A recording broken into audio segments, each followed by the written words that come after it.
அகில் தன் நகரத்திலேயே பிரபலமான பெரிய கல்லூரியில படிக்கிறான். புத்திசாலி, உழைப்பானவன், பெரிய கனவுகளும் இருக்குது. ஆனா ஒரு பிரச்சனை, அவன் மனசு ஓடிக்கிட்டே இருக்கும். படிக்க வந்தாலும் யோசனை எல்லாம் வேற திசையிலே. வீடியோ கேம், சோசியல் மீடியா, பழைய தவறுகள், எதிர்காலம் எப்படி இருக்கும், இதெல்லாம் தான் நினைவுக்கு வரும். அவன் தோழர்கள், பேராசிரியர்கள் எல்லாரும் அகில் கவனம் கொடு என்று சொல்லுவாங்க. ஆனா எவ்வளவு முயற்சி செய்தாலும் மனசை கட்டுப்படுத்த முடியல. ஒரு நாள் மிக முக்கியமான தேர்வு. எல்லாம் படிச்சிருக்கான், ஆனா கைதான் எழுதணும். ஆனா மனசு வெறுமையாகி போச்சு. நான் சரியா எழுதியிருக்கேனா? இந்த கேள்விக்கு இதுதான் சரியா? எல்லாம் தான் யோசிக்கிறான். நேரம் ஓடியே போகுது, ஆனா விடைகள் எழுத முடியவில்லை. முடிவில் ரிசல்ட் வந்த போது 2 பாடத்திலே ஃபெயில். அவனுக்கு அதிர்ச்சி. பேராசிரியர்கள் ஏமாற்றமா பார்த்தாங்க. நண்பர்கள் நீங்களாம் ஃபெயிலா என பேசினாங்க. வீட்டிலே அம்மா அப்பா கவலைப்பட்டாங்க. அந்த இரவு அவன் தனியா மனசு உடைந்து அவனது அறையில் இருந்தான். அப்போ அவனோட தாத்தா அவனை பார்த்து, அகில் என்ன ஆயிட்டது என்று கேட்டார். அகில் நெடுவிரித்து, தாத்தா, நான் எவ்வளவு முயற்சி செய்தாலும் மனசு ஓடிக்கிட்டே இருக்குது, என்னாலே கவனம் செலுத்த முடியல. தாத்தா சிரிச்சு, வா, உன் பிரச்சனைக்கு ஒரு சூப்பரான உதாரணம் காட்டுறேன். சமையலறைக்கு போய் ஒரு காலி குவளையை கொண்டு வந்தார். பிறகு மாசு கலந்த தண்ணீரை அதில் ஊற்றச் சொன்னார். அகில் குவளையை பார்த்தான். தண்ணீர் மங்கலாக இருந்தது. பிறகு ஒரு பெரிய பானையில் சுத்தமான தண்ணீர் கொடுத்து, இதை குவளையில் ஊற்று என்றார். அகில் மெதுவாக ஊற்றினான்.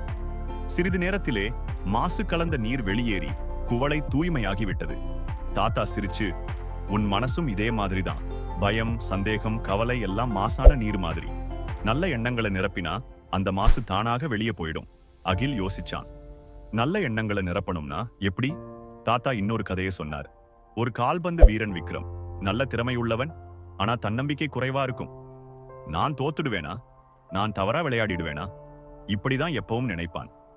ஒரு நாள் பயிற்சியாளர் அவனை பார்த்து, இந்த குவளையில் சிறிது உப்பு போடுறியா என்று கேட்டார். விக்ரம் உப்பை அதில் போட்டான். பிறகு இதை குடிக்க சொல்லியதும் மிகவும் உப்பாக இருந்தது. அதே உப்பை ஒரு பெரிய சுத்தமான நீர்த்த தடாகத்தில் போடச் சொன்னார். இப்போது தண்ணீரை குடிக்க சான்னா. தண்ணியா சுவை மாறாமல் இருந்தது. பயிற்சியாளர் சொல்லினார், உன் மனசையும் நீ பெரிதாக நினைச்சுக்கோ. பயம், சந்தேகம் எல்லாம் இருக்கட்டும், ஆனா நீ தானாக உன்னை கட்டுப்படுத்தணும். அந்த கதையை கேட்டதும் அகிலுக்கு புரிந்தது. நான் என் மனதை சிறியதாக வைத்திருப்பதால் கவனச்சிதறல்கள் எளிதில் ஆட்கொள்ளுகிறது. நான் என் மனதை கவனம், ஒழுக்கம் மற்றும் நேர்மறை எண்ணங்களால் நிரப்பினால் வீணான எண்ணங்கள் மறைந்துவிடும். இனிமேல் நல்ல எண்ணங்களை என் மனதில் நிரப்புவேன் என்று அவன் மனதில் கூறிக்காண்டான். அந்த நாளிலிருந்து அவன் ஒழுங்கா ஒரு படிப்பு திட்டம் போட்டு செல்போன் பயன்படுத்துவதை குறைச்சான். சில மாதங்களில் தேர்வில் முதல் மார்க் வாங்கினான். பல ஆண்டுகளுக்கு பிறகு அவன் ஒரு பெரிய பொறியியலாளராக உருவாகி மாணவர்களுக்கு உதவி செய்ய ஆரம்பித்தான். ஒரு நாள் ஒருவன் கேட்டான், நீ கவனக்குறைவை எப்படி சரி செய்த? அகில் சிரிச்சு, மனசு ஒரு குவளை மாதிரி, நல்ல எண்ணங்களால் அதை நிரப்பினால் அது தூய்மையா இருக்கும் என்று சொன்னான். நம்ம மனசை நாமே கட்டுப்படுத்தணும். மாசு இருந்தா தூய்மையாக்கணும். நல்ல எண்ணங்களை நிரப்பினா வாழ்க்கையே வெளிச்சமா இருக்கும். நீங்கள் அதிகம் யோசிப்பதை கட்டுப்படுத்த நினைத்தால் நல்ல எண்ணங்களால் உங்கள் மனதை நிரப்புங்கள்.